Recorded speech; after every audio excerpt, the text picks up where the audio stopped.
வணக்கம். 2026 சட்டமன்ற தேர்தல் நெருங்கிட்டே இருக்கு. கட்சிகளோட வாக்குறுதிகளும் நம்மள சுத்தி வர ஆரம்பிச்சிடுச்சு. யார் என்ன தராங்க, இதனால யாருக்கு என்ன பலன் கிடைக்க போகுது, வரப்போற இந்த தேர்தல்ல முக்கிய கட்சிகள் கொடுக்கிற முக்கிய வாக்குறுதிகளை பத்தி எந்த ஒரு சார்பும் இல்லாம ரொம்ப தெளிவா அலச போறோம். வாங்க உள்ள போகலாம். முதல்ல நாம கேட்க வேண்டிய கேள்வியே இதுதாங்க. ஒரு வாக்காளரா இந்த தேர்தல் உங்களுக்கு என்ன கொண்டு வர போகுது? உங்க குடும்பத்தோட பொருளாதாரம், உங்க பிள்ளைங்களோட படிப்பு, நம்ம பகுதியோட வளர்ச்சின்னு ஒவ்வொரு வாக்குறுதியும் உங்களை எப்படி பாதிக்க போகுதுன்னு தான் நம்ம இப்ப ஆழமா பார்க்க போறோம். சரி, முதல்ல எல்லா குடும்பத்துக்கும் நேரடியா போய் சேரக்கூடிய வாக்குறுதிகள் என்னென்னு பார்த்துடலாம். பொதுவா தேர்தல் அறிக்கைகள்ல பணம் சம்பந்தப்பட்ட விஷயங்களும் சலுகைகளும் தான் ரொம்ப முக்கியமா பேசப்படும். இந்த தடவையும் அதுக்கு ஒன்றும் குறைச்சல் இல்ல. இங்க தான் போட்டி செம சூடா இருக்கு. ஒரு பக்கம் பாத்தீங்கன்னா தவக பெண்களுக்கு மாசம் 2500 ரூபான்னு ஒரு பெரிய தொகையை முன்வைக்கிறாங்க.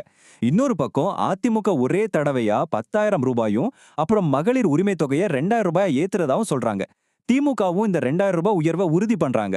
சோ இத பார்க்கும்போதே தெரியுது, பெண்களை மையமா வச்ச நேரடி பண உதவி தான் இந்த தேர்தல ஒரு பெரிய கேம் சேஞ்சரா இருக்க போகுது. அட, விஷயம் வெறும் பணத்தோட மட்டும் நிக்கலங்க. நம்ம மாசம் மாசம் பண்ற வீட்டு செலவுகளை குறைக்கிற மாதிரி என்னென்ன சலுகைகள் தராங்கன்னு கட்சிகள் யோசிச்சிருக்காங்க. இதுல ரொம்ப முக்கியமானது நம்ம கிச்சன்ல இருக்கிற கேஸ் சிலிண்டர் தான். இந்த சாட்டை பாருங்க, வித்தியாசம் உங்களுக்கு பளிச்சுன்னு புரியும். தாவேக ஒரு வருஷத்துக்கு 6 கேஸ் சிலிண்டர் இலவசம் சொல்றாங்க. ஆனா அதிமுகவோ வருஷத்துக்கு 3 சிலிண்டர் இலவசமா தர்றதா சொல்லியிருக்காங்க. இது ரெண்டுமே ஒரு மிடில் கிளாஸ் குடும்பத்தோட மாச பட்ஜெட்ல நேரடியா ஒரு தாக்கத்தை உருவாக்கும் இல்லையா? இருங்க, லிஸ்ட் இன்னும் முடியல. ஒரு பக்கம் அதிமுக இலவச ஃப்ரிட்ஜ், பருப்பு, எண்ணெய்னு சொல்றாங்க. இன்னொரு முக்கியமான விஷயம், பெண்களுக்கு இலவச பஸ் பயணம். இதுல பாருங்க, 3 முக்கிய கட்சிகளுமே இந்த திட்டத்தை தொடருவோன்னு சொல்றாங்க. அப்போ இந்த திட்டம் மக்களுக்கு எவ்வளவு முக்கியமா இருக்குன்னு நம்மளால புரிஞ்சுக்க முடியுது. ஓகே, குடும்பங்களை பத்தி பார்த்தாச்சு. அடுத்து நம்ம இளைஞர்கள், ஸ்டூடெண்ட்ஸ், அவங்களுக்கு என்ன வாக்குறுதிகள் இருக்குன்னு பார்க்கலாம். எந்த ஒரு தேர்தல் அறிக்கையை எடுத்துக்கிட்டாலும் இது ரொம்ப முக்கியமான பகுதி. இளைஞர்களை கவர்றதுக்காக கட்சிகள் கிட்ட ஏகப்பட்ட திட்டங்கள் இருக்கு. இங்க நம்ம 2 அலகலகா அப்ரோச் பார்க்க முடியுது. அதிமுகவோட பிளான் கொஞ்சம் டீடைல்டா இருக்கு. எஜுகேஷன் லோன் தள்ளுபடி, +2 முடிச்சவங்களுக்கு மாசம் 1000 ரூபாய், வேலை இல்லாத பட்டதாரிகளுக்கு 2000 ரூபான்னு இப்படி போகுது. ஆனா திமுகவோட ஃபோக்கஸ் எங்க இருக்குன்னா, ஏற்கனவே இருக்கிற திட்டங்களை இன்னும் ஸ்ட்ராங் பண்றதுல இருக்கு. அதாவது அரசு பள்ளி மாணவர்களுக்கு மாசம் 1000 ரூபாய் தர்றது, அப்புறம் புதுமை பெண் திட்டத்துல கொடுக்கற தொகையை 1500 ரூபாயா ஏத்துறது. அடேங்கப்பா, இந்த நம்பரை பாருங்க, 35 லட்சம். இது என்ன தெரியுமா? திமுக இளைஞர்களுக்கு தரதா சொல்லியிருக்கிற இலவச லேப்டாப்களோட எண்ணிக்கை. டெக்னாலஜி விஷயத்துல எல்லாரும் சமமா இருக்கணும்னு எடுக்கப்பட்ட ஒரு மிகப்பெரிய முயற்சி இது. வேலைவாய்ப்பு விஷயத்துல 2 கட்சியும் 2 வேற பாதையில போறாங்க.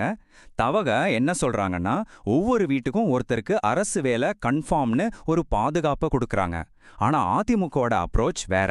அவங்க புதுசா தொழில் தொடங்குறவங்களுக்கு கடன் கொடுத்து வாய்ப்புகளை உருவாக்கணும்னு நினைக்கிறாங்க.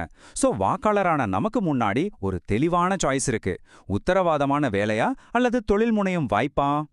சரி, இப்ப நம்ம மாநிலத்தோட பொருளாதாரத்துக்கே முதுகெலும்பா இருக்கிற விவசாயிகள் மற்றும் தொழிலாளர்களுக்கு என்னென்ன வாக்குறுதிகள் இருக்குன்னு பார்க்கலாம் வாங்க. விவசாயிகளுக்கான வாக்குறுதிகள்னு சொல்லாலே நம்ம காதுல அடிக்கடி விழுகிற ஒரு வார்த்தை தான் பயிர்க்கடன் தள்ளுபடி. சிம்பிளா சொல்லணும்னா, விவசாயிகள் பேங்க்ல வாங்கின கடன்களை அரசாங்கமே ஏத்துக்கிட்டு ரத்து பண்றது.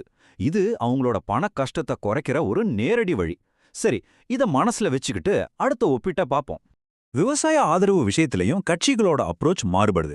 தாவேக்காவும் அதிமுகவும் உடனடி நிவாரணமான கடன் தள்ளுபடியில ஃபோக்கஸ் பண்றாங்க.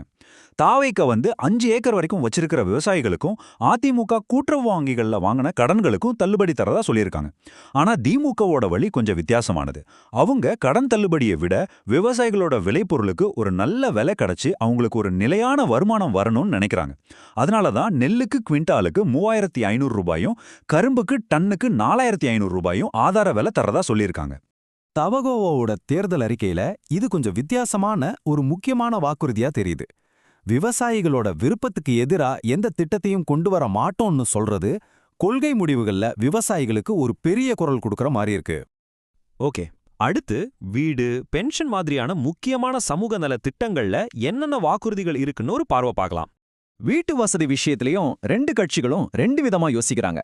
தவக என்ன சொல்றாங்கன்னா, ஒவ்வொரு குடும்பத்திலையும் இருக்கிற பெண்ணோட பேர்ல ஒரு நிரந்தர வீடு கட்டி தரோன்னு ஒரு குறிப்பிட்ட டார்கெட்டை சொல்றாங்க. ஆனா திமுகவோட பிளான் இன்னும் கொஞ்சம் பெருசு.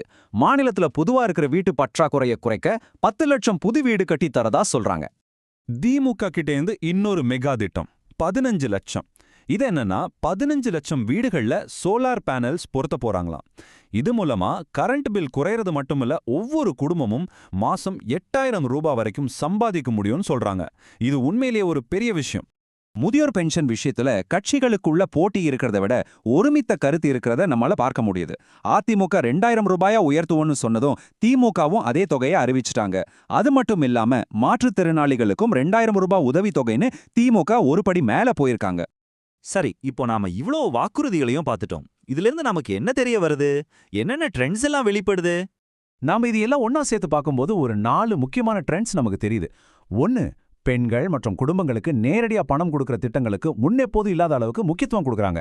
2வது, கேஸ் சிலிண்டர், ஃப்ரிட்ஜ்னு வீட்டு செலவுகளை குறைக்கிற இலவச திட்டங்கள்ல கட்சிகளுக்குள்ள ஒரு பெரிய போட்டியே நடக்குது. 3வது, இளைஞர்களை கவரணும்னு உதவித்தொகை, லோனு, லேப்டாப்னு பெரிய அளவுல முதலீடு பண்ண ரெடியா இருக்காங்க. கடைசியா, விவசாயத்தை பொறுத்த வரைக்கும் கடன் தள்ளுபடி மாதிரி உடனடி நிவாரணம் ஒரு பக்கம், ஆதார வலை மாதிரி நீண்டகால ஆதரவு இன்னொரு பக்கம், 2 விதமான அப்ரோச் இருக்கு. கடைசியா நாம நமக்குள்ளேயே கேட்டுக்க வேண்டிய முக்கியமான கேள்வி இதுதான். இந்த வாக்குறுதிகள்லாம் வெறும் தேர்தல் நேரத்துல வர்ற அறிவிப்புகளா, இல்ல தமிழ்நாட்டோட நீண்டகால வளர்ச்சிக்கும் சமூக பொருளாதார கட்டமைப்புக்கும் இது ஒரு அடித்தளமா அமையுமா?